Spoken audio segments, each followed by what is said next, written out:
Okay friends, video cut ஆயிடுச்சு.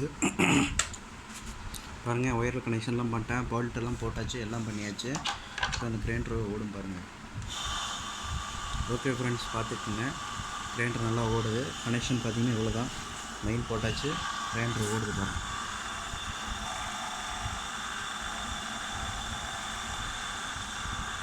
Okay friends, பார்த்துக்குங்க. நல்லா கிரைண்டர் ஓடுது, பக்காவாக ஓடிட்டுருக்கு, ஒன்றும் பிரச்சனை இல்லை.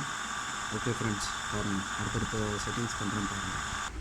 ஓகே ஃப்ரெண்ட்ஸ், பாருங்கள், கீழ்பாடியில் வந்து 4 ஹோல்ஸ் இருக்குது. இந்த மாதிரி 6-7 ஹோல்ஸ் இருக்குது. போல்ட்டு போட்டு டைட் பண்ணணும். இந்த மாதிரி டைட் பண்ணிவிட்டு பேக் சைடு திருப்பி வச்சு மாட்டுறதா வேலை முடிஞ்சுது. வேலை பாருங்கள். ஓகே ஃப்ரெண்ட்ஸ், பாருங்கள், கிரைண்டர் ஓடுது. ஓகே ஃப்ரெண்ட்ஸ், பாருங்கள், கிரைண்டர் ஓடுது. இது கழட்டி மாட்டி இது பண்ணுறது, கிரைண்டர் மாட்டி கழட்டி யூஸ் பண்ணுற டைப்பு. இதை போட்டு அழுத்தி விட்டால் கிளிப் லாக் ஆகிக்கும். ஓகே ஃப்ரெண்ட்ஸ், பாருங்கள். ஆறுபடை பலாட்டிக்கல் சேனலை சப்ஸ்கிரைப் பண்ணாதவங்க சப்ஸ்கிரைப் பண்ணுங்கள், லைக் பண்ணுங்கள், ஷேர் பண்ணுங்கள், கமெண்ட் பண்ணுங்கள். தேங்க்யூ வாட்சிங் மை வீடியோ.